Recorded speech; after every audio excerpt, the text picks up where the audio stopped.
Welcome to the Sharkpreneur Podcast with Kevin Harrington and Seth Green. Kevin Harrington is the inventor of the infomercial, one of the original sharks from the hit TV show Shark Tank, and has generated over $5 billion in TV and digital direct response sales. Seth Green is the world's first trusted authority on cutting-edge direct response marketing, a best-selling author, and the only 3-time Marketer of the Year nominee. On the podcast, Kevin and Seth interview sharkpreneurs who share straight talk on what it takes to explode your business. 49 faces looked to him in triumph. Over the last 12 months, they had each taken turns and promoted his business for a week at a time, driving over $987,342 in revenue. What if you had a network of 50 centers of influence who promoted your business every week for a year?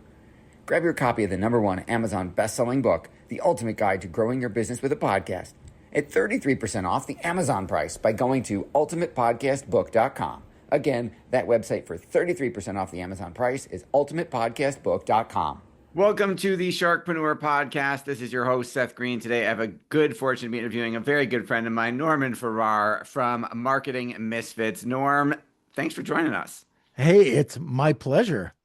All right, so let's go back and let's start with the present, then we'll go backwards in time, then we'll go forwards in time. Tell everybody a little bit about who you are and what you're up to.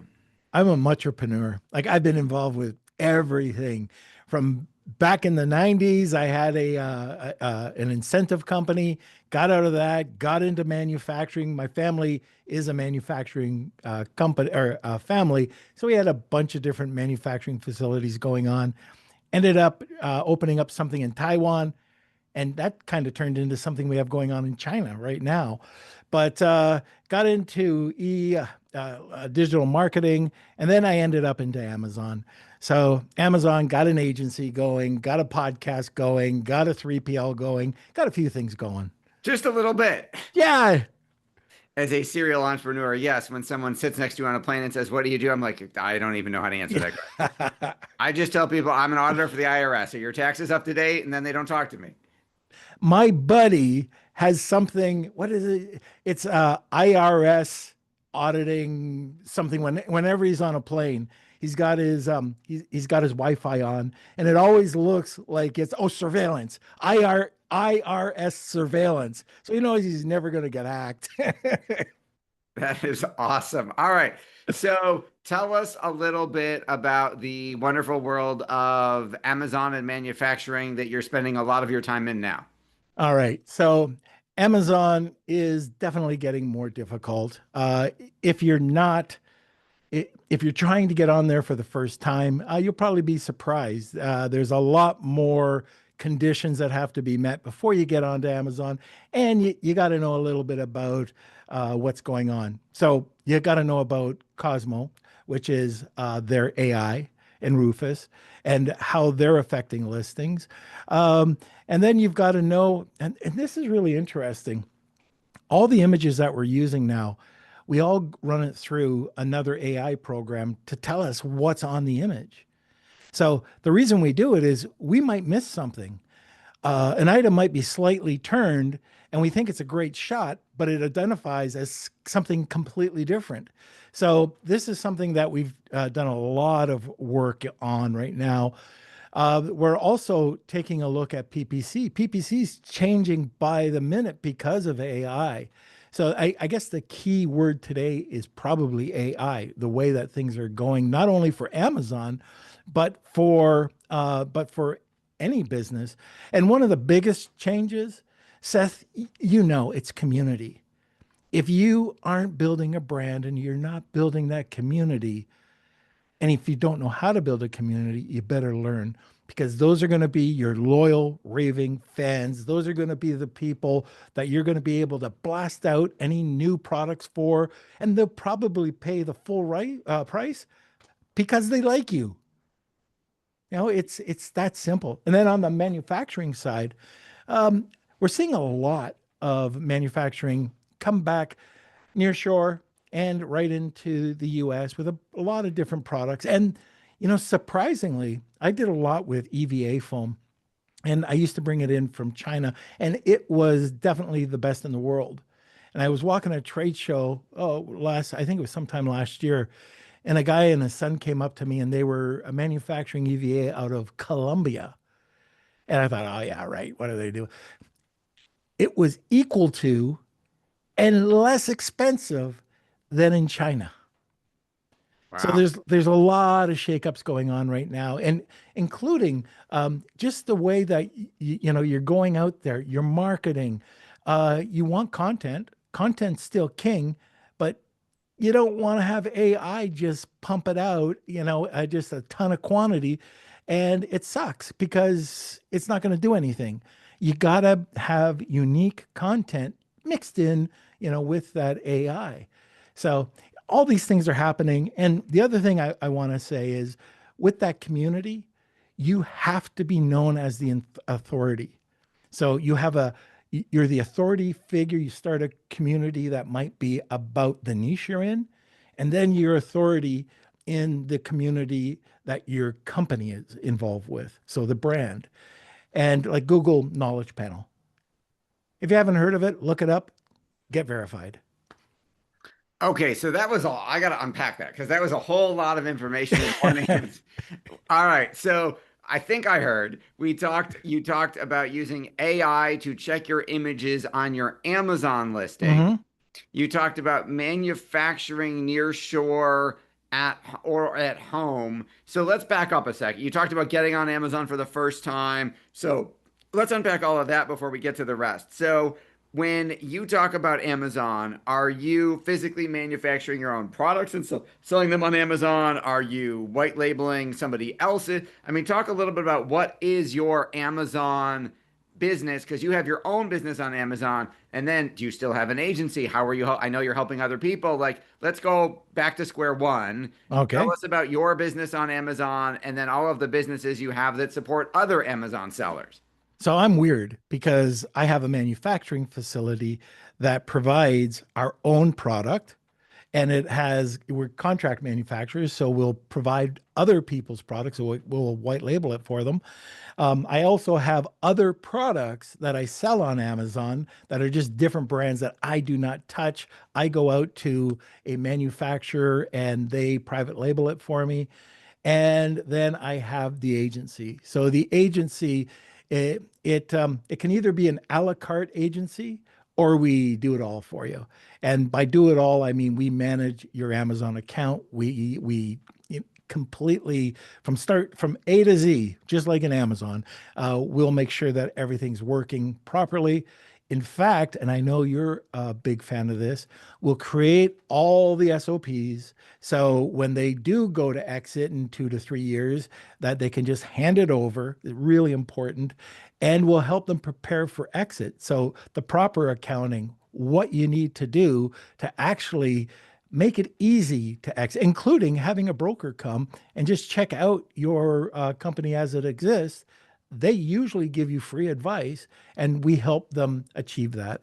So that's what I'm doing within the Amazon side. And on the when you're building an Amazon community, you have to still have that website. You still have to have some social media. You have to have that all involved to show that you're a real brand. So on Amazon, we're all micro brands. There are very, very few brands actually on Amazon. If you're not a household name, you're a micro brand. And we have to realize that when people go to Amazon and they search and they have 30 items come up on that page, well, how do you stand out? And then if they go and check you out, it's just human nature. If there's a single red flag that comes up when you're a micro brand, they're clicking off and they're going to the next person. So you have to have all your ducks lined up. And that's, I guess, what I should say is brand consistency. That makes a lot of sense. Now, you talk about helping Amazon sellers A to Z. Amazon by itself, I think you would agree with this. You don't have an Amazon business. You have a business selling products in one of your distribution channels, and it may be the only one, happens to be on Amazon. Yes. And the scariest number in any business is one. You don't want to be solely dependent on just Amazon for all of your sales. So talk a little bit about how you help people prosper on Amazon and diversify. So I guess the first thing I can say, if you're working with a managed company, the first thing you should ask is, what do you do on Amazon? Because most agencies right now, there's 3,600 agencies out there. And I can tell you probably 90 to 95% of those agencies are failed Amazon sellers. I am not kidding. So you want to ask, are you selling on Amazon? Because I feel that to understand Amazon, because changes happen all the time, that you have to be in there. You have to, I might not be doing it. It might be my team doing it, but I know about it. And that's one of the things, good things about the podcast is I get to learn about this all the time. So that's the first thing, is understanding, optimizing, keeping up with the times, looking like in Seller Central at the newest thing that's being published in the forums in Seller Central in your account, and make sure that you follow them, you adhere to them, and compliance. Like last month, they came out with 150 characters should be in your title. You do not duplicate your keywords. So we used to keyword stuff the Yeah, heck, I remember. and now you can't do that anymore. And so it's so different than what it was even a year ago. So you got to be on top of it. But you said something that is so key. When we started in Amazon, brokers weren't looking, like you could have had Walmart, you could have had any other online, you could have retail. If you didn't have, they were looking at one thing, Amazon. Now, if you're a one-legged stool, they're not looking at it. They want you to be on Walmart or have multiple channels. You could have your Shopify store. You could be on Walmart. You could be on Amazon. But, a lot of people are forgetting about retail. Like people come to me and say, retail's dead. And I say, it's not dead. It might smell funny, but, you're forgetting about retail. And that is a huge part to getting on. Like when you're on Amazon, a lot of the times people are researching and diving into their manufacturers, and the manufacturers only used to producing products for online distribution. Well, you know what? Think a step ahead if you're going into retail. Walk down a bloody aisle in your shopping, like let's say you're doing supplements. How are you going to stand out? Look at, the compliance issues, create really unique packaging, and make it retail compliant right from the start. And one of the things, and this is crazy, but there used to be, I can't say the names, but there used to be these UPC barcode distributors. And you could buy a barcode or a UPC code for $1 or $2. And then there was GS1. And GS1, was more expensive.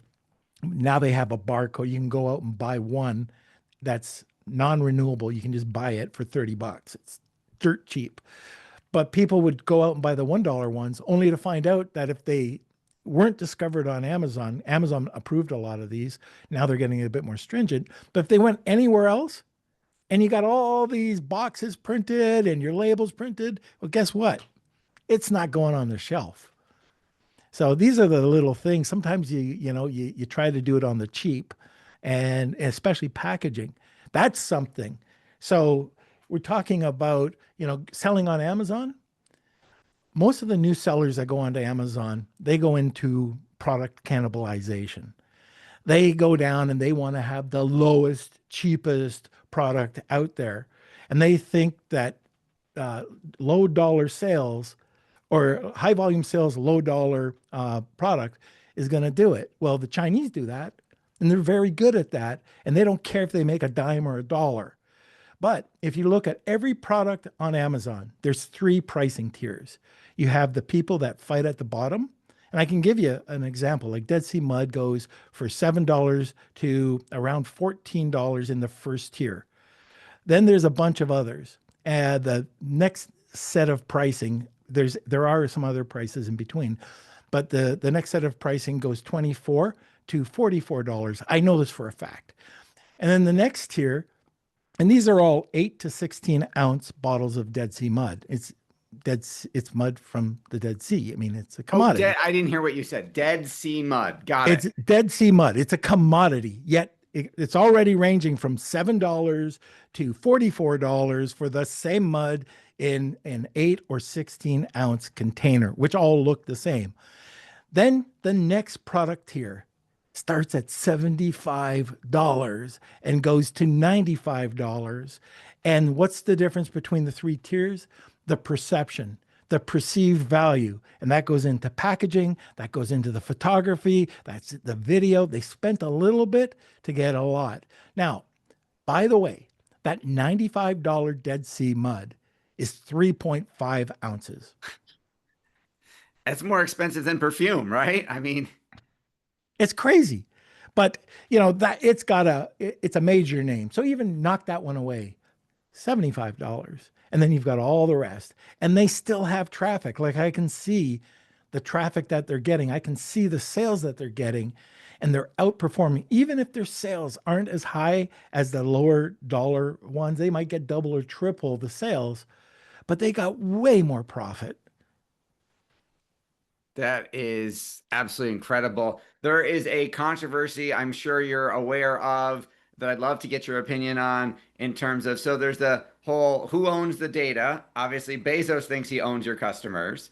And talk a little bit about there's a controversy of what else can I put in my box? What inserts can I put in my package? How often am I allowed to email those customers? What am I allowed to do there? I know the rules change on a regular basis, but what's your take on all of that? 100% Amazon owns your customer when they buy from Amazon. There is no problem whatsoever putting an insert into a package and having them go over to your website. The difference is if you do something Amazon specific, so if you're selling products from the FBA warehouse or on Amazon, and you change that insert when you're selling on retail or over at Walmart, then if you're discovered, you got a problem. But if you're sending, I'll give you an example. We work with this knife company. It's a high-end knife company. And we have these other products, but we want to provide our company with, or the knife, the customers with a lifetime warranty. So QR code, send them over, they get the QR code. But what did we do? We needed to add value. They would have done that for the lifetime warranty anyways. But we went and we gave out the knives to chefs around the world to create recipes, provide us user generated content, which was nice, and then gave that out for free. But talking about the email campaign, so first of all, they buy it, they get their cookbook, they're happy. But the marketing side of it is we created a 52-week meal plan that we got in front of their eyes every week with the right proportions. If they're going to the grocery store, this is what they needed for the week. And that made a huge difference in building a community, now sharing recipes, these fun food facts. And when we started out with 2 products, now we've got 11 products. And every time we come up with a new launch, well, guess who's getting hit? That community, and they're loving the product. So they're buying it, and they really don't have to have a discount. That's awesome. I love that. I mean, you've helped not only grow your own brands, but so many other people's. What's your biggest challenge now? Challenge, it's always been shiny object, right? And right now, AI is making me go bananas. Like, what do I need to know? And wow, look at this one. Oh, look at that one. I've hired somebody to do that for me because I was going crazy. And I've also it started to take a lot of time in trainings. And I always thought, a lot of the time in trainings, 45 minutes is fluff. And then you got, those 2 or 3 really great nuggets. So I hired somebody to do the training for me and summarize it for me. And they record it. I can see it if I want. And I use Applaud. So whenever I go to an event, we used to go to tons of events. Well, now I go and I have this thing called Applaud, Plaud. I'll go in.